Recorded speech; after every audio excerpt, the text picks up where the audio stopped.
Well, good morning. Good to see everyone out this beautiful fall morning. How many of you are enjoying the fall? Boy, some of those leaves are just about peak right now. And I know our lesson has a little bit about wisdom in it, and it's prudent to look ahead, but we're going to stop right here at fall, not look too far ahead right now. I know the preacher likes winter. But when you've been sitting 75, 80 miles from home in a ditch waiting for a tow truck, winter's not quite as much fun anymore. So we'll stop right here. It has been beautiful. And I told Travis yesterday, I said, I'd take a lot more of these days, 35 in the morning, 65 in the afternoon. My, yeah. So, well, it's good to see everyone out this morning. I see we're all gathering in. So let's begin our Sunday school hour. We'll begin with prayer. Do you have any requests you'd like to bring to the class this morning? I have a request. Ben and Carrie had troubles with their truck. They're in Maine, and they sold the truck. They have no vehicle to pull the trailer.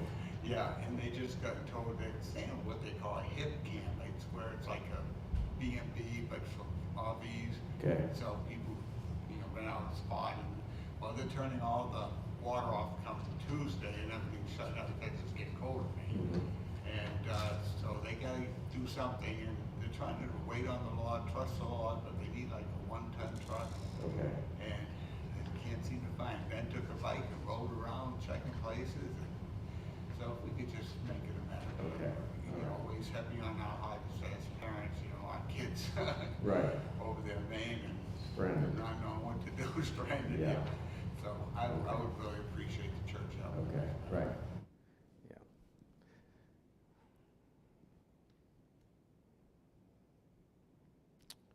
All right, well, if there are no other requests, we do need to continue to remember Van. Van's not here this morning, so I don't know what he has ongoing health issues, and I'm assuming that's probably the reason he's not here, so let's remember him.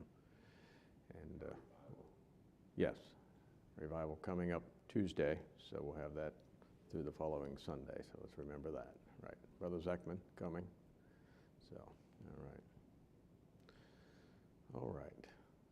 Well, if there are no other requests, Sheldon, would you ask the Lord's help this morning in our Sunday school hour? Heavenly Father, thank you for the opportunity that we have to come into your house, to learn, to be instructed through your word, Lord, to sense your presence and throughout these times of worship. We pray that you would, in this class today, we pray as he leads, as he teaches, Lord, would you use what he is prepared to speak to our hearts, the needs that are in our class this morning. Lord, we think of Ben and Carrie as they're in Maine. Lord, that you see their situation, you know their need, and we pray that you would just provide the right vehicle, the right timing, and all of that. You know that they have need of just now. Lord, we pray for Van that you would touch him in special ways. He used to work through his physical needs, and Lord, that you would just give him a touch it he needs today. That you sense your presence wherever he might be today. Lord, that we give our revival throughout this week, and Lord, that you would just use Mother Zeckman, Davis as they sing. Lord, that you would just work at each of our hearts so we might grow spiritually and be up the road farther at the end of revival than we are today. Lord, that you would just be honored and glorified through everything that's said and done through the worship today. In thy name we pray.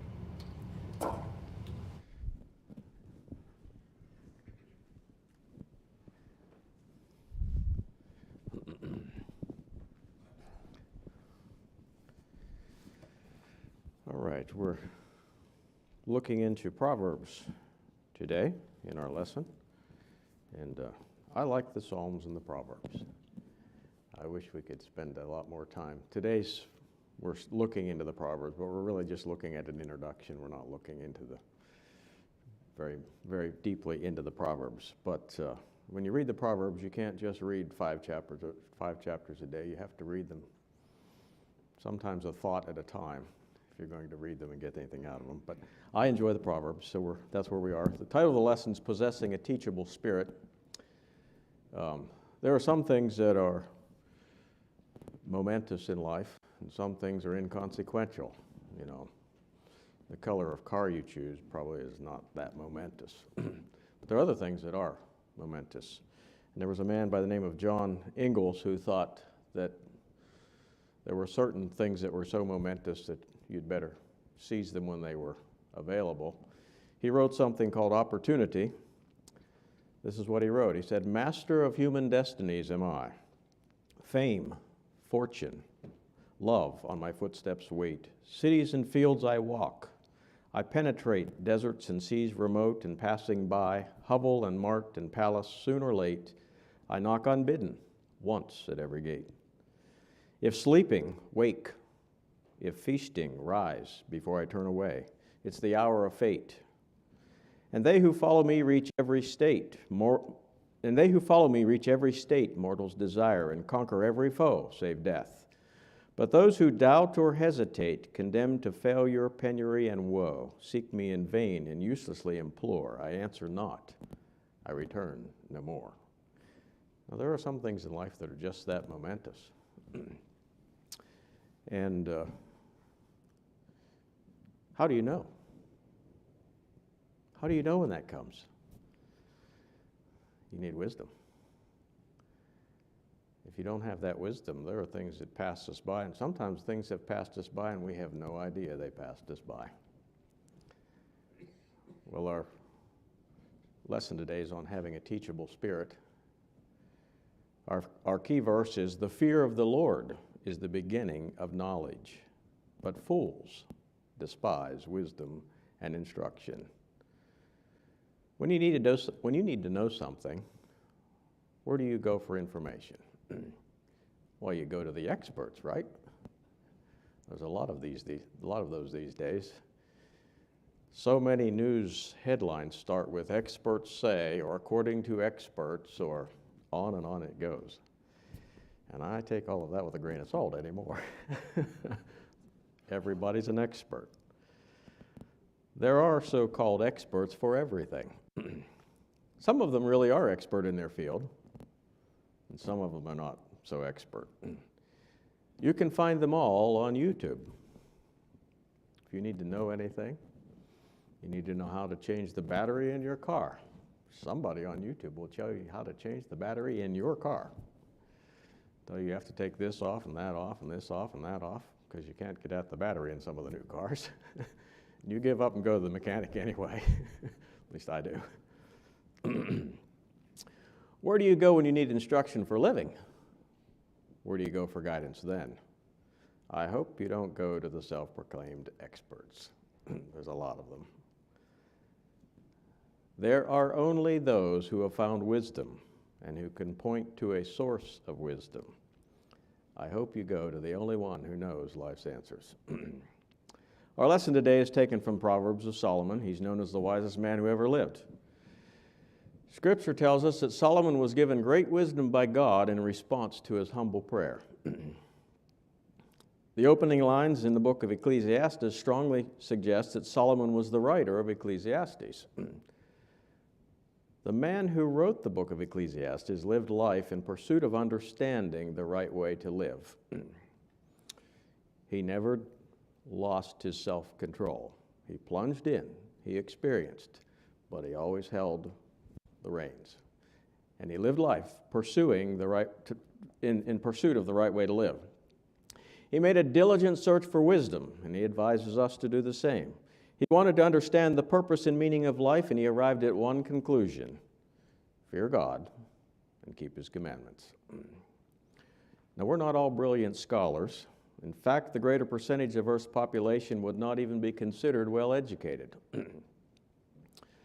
That's not as much a hindrance as you might think in gaining the knowledge referred to in today's verse. In fact, it's probably no hindrance at all. Some of the most ignorant and simple people have found the wisdom and knowledge they needed for life when they began to reverence the right things. Reverence and humility are inseparable. If you have one, you will have the other. Humility is the parent of the teachable spirit. So the first part of our lesson, Solomon deals with the purpose of wisdom.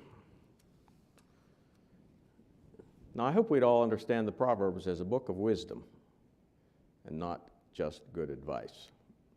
Webster defines a proverb as an oh, I had this word down and I could say it, but when you're up here your tongue gets tangled. An enigma. How's that? It's a saying in which profound truth is cloaked. It's hidden. In other words, the statement is puzzling or baffling. It flies in the face of the conventional wisdom of the world. The Proverbs are a little like gold. There's a little that lies on the surface, but there's a lot more that lies beneath the surface. You know, the old gold miners used to, and Arthur can tell us a little about gold mining. He's done a little gold panning. And he said he's even gotten some, I think he even has some gold over at his place, but don't go looking to get rich because I don't think he has enough. But he used to do a little of that as a hobby.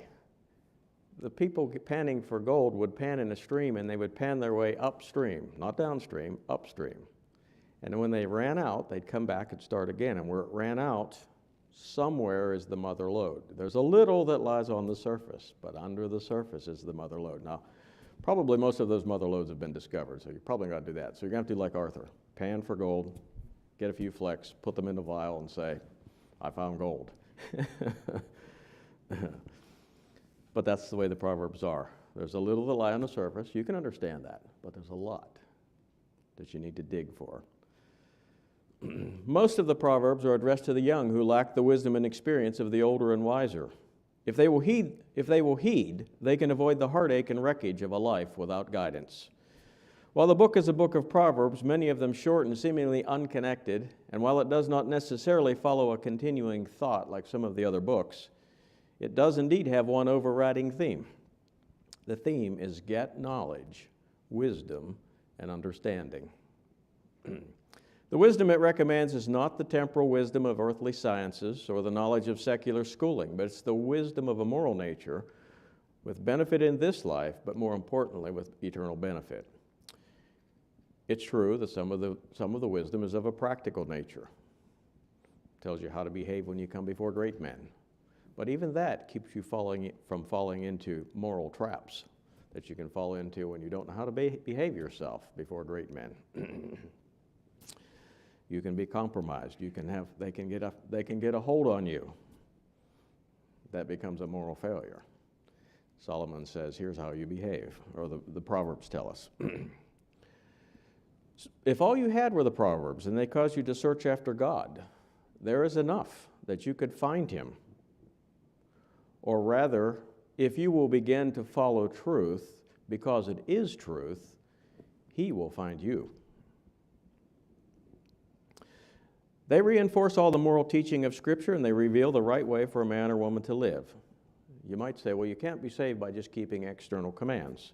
Salvation is of the heart. Well, the issues of the heart are the heart of the Proverbs. So this little neglected book, relegated to the shelf of good advice, is really a powerful tool in the hands of one searching for the wisdom of life. Sometimes we don't address them, or we don't take some of these books seriously enough. So I'd like to see more in the Psalms and more in the Proverbs. There is great wisdom. And you can go anywhere from those books. You can take those books and go to the New Testament and teach New Testament. In fact, the New Testament writers referred to the Old Testament quite often. It should be abundantly clear from the New Testament teachings of Paul that you do not understand moral truth because you belong to a certain group or believe a certain doctrine, but you understand moral truth because you have been disciplined and instructed. You have followed after the instructions in God's book. Many a man or woman who has been taught in the doctrine of a church have missed the right path because they lacked understanding. They may have a lot in their heads, but they don't understand. This is a book of understanding. In these first verses, Solomon introduces the Proverbs to us and tells us what the purpose is in writing them. And so he says this in the first division. Our lesson is from Proverbs chapter 1. He says, the Proverbs of Solomon, the son of David, king of Israel, to know wisdom and instruction, to perceive the words of understanding, to receive the instruction of wisdom, justice, and judgment, and equity, to give subtlety to the simple, to the young man knowledge and discretion. Now, Solomon writes the book as if he's writing to a son. His purpose is to educate this son in the knowledge that will enable him to reach the highest and most noble gains of life. He wants him to know wisdom and instruction and to have understanding. In order to know, as he uses the word, you must observe and reflect or consider what is being taught. That's head knowledge. That's not enough. That is yet only theory. You need that knowledge in order to choose the right course, but you must choose the right course. You must then take the plunge and experience what you're taught. All of that is what Solomon aims at in the book. So throughout the book of Proverbs, wisdom is personified. Wisdom stands in the street. Wisdom stands aside calling to the sons of men. Wisdom is personified as feminine, symbolizing all that is pure and serene. Now, if Adam was the crown of God's creation, then Eve was the bright gemstone in that crown. She was his perfect complement. Without her, are you ready for this, guys? Adam would have been a cave dweller. If you don't believe me, I can tell you that cave dwellers frequent the men's restroom at Sheetz. I have no idea what the other side looks like, but I know there are still cave dwellers roaming the earth on my side. Seriously now, the influence of a good woman, whether a mother, a sister, a friend, or a wife, has taken the rough edges off many a cave dweller and refined him a bit. Wisdom is personified as a woman. There's a reason we have Lady Liberty standing in New York Harbor. There's a reason our symbol of justice is the figure of a blindfolded woman holding the scales of justice in her upraised hand. The highest ideal of womanhood symbolizes all that is beautiful, all that is just and true, all that is peaceable, gracious, gentle, and refined. She holds in her hand the power to wield great influence on society, either for good or evil. There's a lot of truth in the statement, the hand that rocks the cradle rules the world. She is a symbol of the highest ideals. Barnes says this about wisdom: the power by which human personality reaches its highest spiritual perfection, by which all lower elements are brought into harmony with the highest, is here personified as a life-giving and creative force. Solomon personifies wisdom. So now if you thought God simply bumped Solomon's IQ up a couple of levels when he asked for wisdom and dumped in a boatload of wisdom all at once, and he suddenly woke up one day with wisdom that astounded the world, this verse uses a very important word that indicates otherwise. There's a process to gaining that refinement of our person. There's a process to gaining wisdom. In this second verse, Solomon couples instruction with wisdom. Now, that word is probably the most hated idea in all of childhood. As we look around our world, we could say that word instruction is probably the most hated idea in all of the world. Instruction is the complement of wisdom. It is the thing that completes wisdom. It is the thing that brings wisdom to perfection. There are some things that are complemented by the addition of something else. They can stand alone, but they're made better by the addition of something else. Adam may have been one of those. Eve was his perfect complement, but maybe he could have, I don't know if he could have stood alone. I told you he was a cave dweller. But some things are complemented by the addition of something else. It's the thing that brings it to perfection. A rose is a perfect example of that. It can stand alone in beauty. But if you add more roses and put them in a beautiful vase and then add a spray of baby's breath, you end up with a beautiful arrangement that just might make someone so happy they cry. There are some complements, though, that are absolutely necessary and inseparable. One is not complete without the other. A rose can stand alone, but if you add some complements, it grows in beauty. Some things are not complete without the other. They cannot stand alone. Instruction is the complement to wisdom. Instruction is the discipline or training necessary to wisdom. The word actually means chastisement. Chastisement should not be viewed as God's anger, but as God's training and correction. All of those, I'm sorry, I'm getting ahead of myself. The word actually means chastisement. It's used figuratively to mean reproof, warning, instruction, and restraint, when Solomon talks about wisdom and instruction. All of those ideas come under that main idea of chastisement. Chastisement, though, should not be viewed as God's anger, but as God's training and correction. It's impossible to get through life without correction. And it's impossible to succeed at anything without instruction and correction. Solomon re-emphasizes the necessity of those instructions a little later in the book as he connects wisdom and understanding and correction with the commandments of the Lord and the resulting long life, peace, and prosperity. He says this in Proverbs 11, "My son, despise not the chastening of the Lord, neither be weary of his correction. For whom the Lord loveth, he correcteth, even as a father the son, in whom he delighteth." None of us want to be a fool. None of us like to look foolish. Sometimes we make fools out of ourselves, but we don't like that. But without correction, that's just what we will be. Foolishness is inherent in our nature.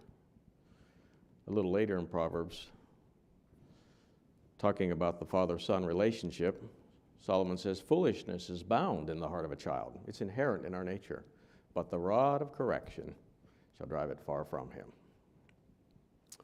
The world would be a different place if the commandments of God were the highest law of the land.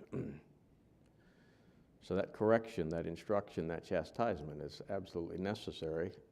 It's the perfect complement to wisdom. Without it, you do not have wisdom. In a military sense, boot camp is chastisement. In an educational sense, difficult assignments are chastisement. In a family sense, taking out the garbage is chastisement. Even the musician who touches the deepest emotions with beautiful music has endured chastisement.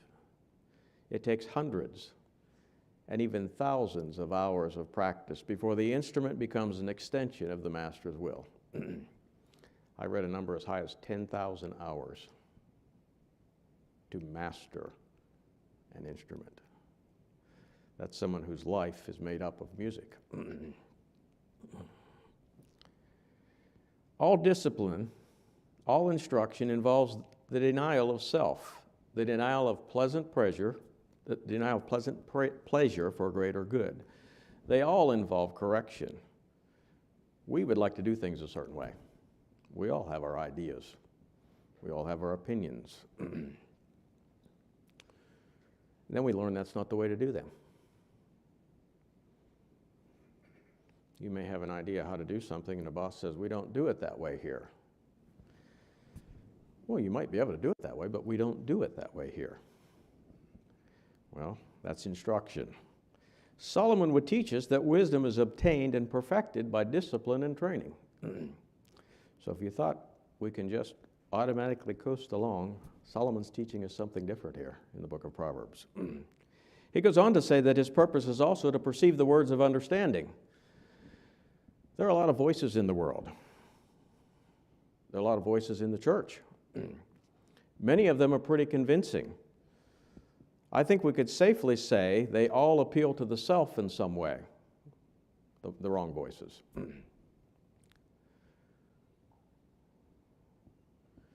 If you will stand aside and observe the masses of people, most of them are blind followers. Most of them go with the consensus of the majority. Most of them do not make a diligent search for the truth. Most of them will not humble themselves and change the path they are on and go against the majority in order to follow what is true. Just look at the masses of people. The modern churchgoer, this is something I've been seeing lately. I've just, not too long ago, I was in a place where a minister had no understanding between good and evil. The modern churchgoer can place good and evil side by side and see not a hair's breadth of difference. It just boggles the mind. It's because they have no understanding. Understanding is that capacity that enables one to discern both good and evil, to discern truth from falsehood. Understanding recognizes the hidden treachery of evil men and avoids them. Understanding hears and realizes the appeal to pride and self in the false words that are spoken and avoids that path. Solomon goes on to say that the purpose of the Proverbs is to receive the instruction of wisdom, justice, judgment, and equity, to give subtlety to the simple, to the young man knowledge and discretion. Now we could paraphrase the first part of that verse, the instruction of wisdom, to say, to receive instruction in wise dealing. The first word, justice, refers to righteousness or moral uprightness. It's a word in the Hebrew that means a little different than what we would define it in our English. Justice, today we're thinking about, well, a fair sentence. This justice means moral uprightness. So, to receive instruction in wise dealing and moral uprightness. Judgment is the ability to pass the right sentence on human actions, whether our own actions or the actions of others. So to receive the instruction of wisdom, justice, judgment, and equity. Judgment is the ability to pass the right sentence. We hear a lot today about not judging. Most of the time that's a cop-out to excuse sin. You need to be able to judge actions in order to correct your course. So when people say, judge not, and you're talking about things that are right and wrong, Jesus' prohibition on judging was on the harshness of the judgment. Judging by a different standard than you apply to yourself. That's what he was prohibiting. If you apply that standard to yourself, and you say this is sin, you can apply that standard over there. But if you apply that standard over there and say that's sin, and then it's found that you're doing it, you will be judged by that same standard.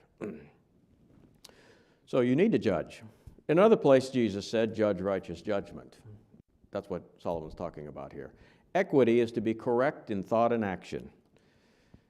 He goes on to say the purpose of this book is to give subtlety to the simple. The simple means the open-hearted. There are people just open to everything. It's the one who has no designs of their own, but who are too trusting of others. They are the unwary. They're easily taken advantage of and easily misled. We would just call them naive. You don't have to be naive. If you'll take the course of wisdom laid out, you can escape the wiles of those who would take advantage of your trust. Maybe you're one of those trusting souls. You just trust everybody. Solomon says the Proverbs will give you that subtlety that you just don't buy everything that comes down the pike. A little later in Proverbs 22:3, he says, a prudent man, or a subtle man, foreseeth the evil and hideth himself. But the simple, the unwary, pass on and are punished. They suffer the consequences. Now, you know what? I think most people fall into the category of the simple. We would like to say, well, we're not simple. I think most people fall into the category of the simple. We like to think we're smart like a fox. No one gets anything over on us. We like to think we can smell a rat. The truth is, most people are easily tricked. Solomon's not talking, though, about getting a good deal on a car. I'm sure we've all been tricked, either buying a car, buying something over the internet. So you think you're smart. Well, all we got to do is go down the rows here and you tell me what dumb purchase you made. You did your best to research it. And when you got it, it was not what they sold it as. You were tricked. Most people are simple. But the problem is, most people are simple. The majority of people are simple morally as well. Solomon's not talking about getting a good deal on a car. He's talking about the deceitfulness of sin. Most people are suckers. They fall right into the trap of Satan. But if you will choose wisdom, if you will be teachable, if you'll receive correction, you don't have to be one of the naive ones, one of the simple ones. Solomon says that's the purpose of the Proverbs. You don't have to be naive. You don't have to be simple. Even the most naive can walk the straight and narrow path. The writer goes on to say, wisdom increases in those who are teachable. He says, a wise man will hear and will increase learning. A man of understanding shall attain unto wise counsels. To understand a proverb and the interpretation, the words of the wise and their dark sayings. This book is called the Proverbs of Solomon. We have the book of Isaiah, we have the book of Ezekiel, we have the book of John. They were written by those people. This book is called the Proverbs of Solomon, just like the Psalms or the Psalms of David. But even though Solomon wrote the book, he doesn't claim to be the source. The wisdom contained in the book did not originate with him. He has outlined the path to wisdom because he was a follower of wisdom. But now, in our next verse, he points to the source. Our key verse was this, found in Proverbs 1:7. The fear of the Lord is the beginning of knowledge, but fools despise wisdom and instruction. Now we said the fear of the Lord is the beginning of knowledge. The emphasis today is on love. The little be kind signs on everybody's front yards. Be kind, be kind. Don't ruffle anybody's feathers, except everyone. Except everyone but the conservative side. That's what it seems to be, huh? The emphasis of the world is on love. We must be tolerant of all differences in all religions and all philosophies. The emphasis, though, of the church is on love. God is love, and he forgives all. All go to a better place when they die. Solomon says fear is first. You can never love God rightly until you fear him properly. Barnes says the beginning of wisdom is found in the temper of reverence and awe. It is the fear of the finite in the presence of the infinite. It is the fear of the sinful in the presence of the holy. This, for the Israelite, was the starting point of all true wisdom. Now, we're not talking about the fear of a tyrant's anger. That's not what we're talking about. We're talking about fearing the just and fair consequences of wrong actions. We see ourselves as unholy, and God as holy. We see ourselves as filthy and vile, and God as pure. We see God as right, and ourselves as wrong. We're talking about reverencing God as the sole authority for all of our lives. That's the kind of fear we're talking about. So we don't start with the mamby-pamby, love everybody, everybody goes to heaven, but we start with the fear of God. We've talked about fathers putting the fear of God in their sons. That rebellious little guy. Well, some of that might be necessary. That would be good if some of that came back into our nation. This fear humbles us and makes us teachable. Solomon declares that to be the beginning of wisdom. Now, that's not to minimize love. Love follows. But wisdom begins with the dismay of discovering our ignorance. Solomon speaks as if to a son in this book, which gives us a clear picture of fear and love. The child obeys at first from the fear of punishment. The object of a father's correction is to bring the son to maturity so that he obeys because he loves.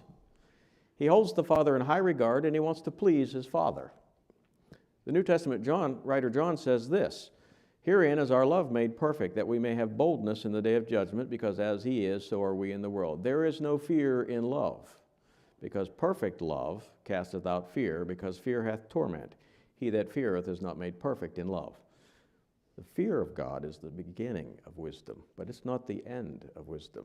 Love is the end of wisdom. The last part of this verse states that it is the fool who will not fear God. Solomon goes on to say, but fools despise wisdom and instruction. Now, isn't it funny how those who know the least think themselves most qualified to tell everybody else how to do it? That's just the way it is in the world. Those who know the most, you almost have to pry it out of them. You ever notice that? But those who know the least, boy, they can talk pretty loud. The know-it-all child who comes to kindergarten has two choices: continue to be a know-it-all and flunk kindergarten, or believe the teacher and progress to first grade. When we look at our world today, we find there are a lot of fools.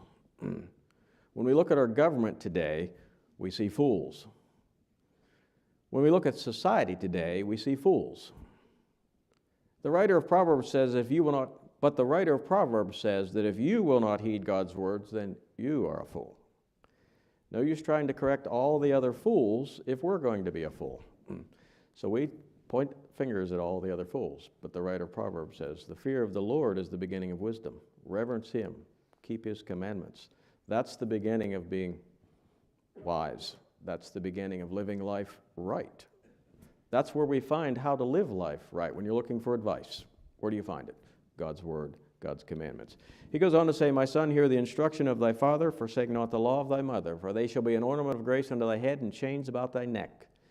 If you will be wise, you must take the discipline. It is the discipline and training of a father and mother that prepares a son or daughter for life.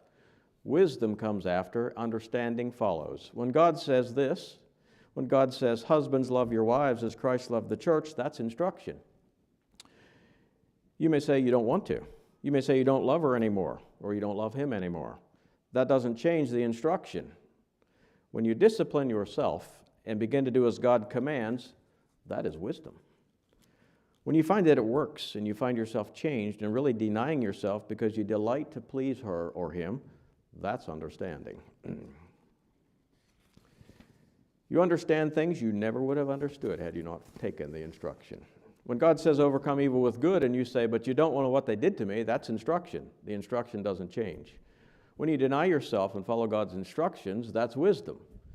When you find that his way works and you find yourself changed and really pitying your enemy, that's understanding. You understand things you never would have had you not taken the discipline and the training. In the last part of chapter 1, Solomon warns of the danger of rejecting wisdom, though. There are times when we smile or laugh outright and say, I told you so. We're happy to see the dismay and failure of arrogant fools. I'm clear out of time here, so let me see what I can finish up with very quickly. They didn't fail for lack of knowledge. They failed because they were wicked, selfish, and stubborn. We're happy to see justice served on those who have done incalculable harm to those under their power. When we see people harming other people, we want to see justice served. Solomon says wisdom will one day laugh at those who failed to obey what was right, and they knew what was right. We want to see justice. Solomon says wisdom will one day laugh at those. There will be justice served. And Solomon says wisdom will one day laugh at those who failed to do what was right because they knew it was right, and they rejected what was right. He says, I've called and you refused. I stretched out my hand and no man regarded. You've said it not all my counsel and would none of my reproof. I will laugh at your calamity. I will mock when your fear cometh. I don't think we want to face that day. Let's choose wisdom and choose to follow God and his commands. There are two possible paths, two ways to receive instruction, the easy way and the hard way. Life is a paradox. What appears at first to be hard turns out to be easy, and what appears easy at first turns out how did I say that? What appears at first to be hard turns out to be the easy way. That's following God. That's denying yourself and doing what's right. What appears to be easy, just pleasing myself, turns out to be hard. People reap the devastation of a life just simply lived in pleasure for themselves. Let's choose wisdom. Let's choose God's way. The psalmist says, mark the perfect man and behold the upright, for the end of that man is peace.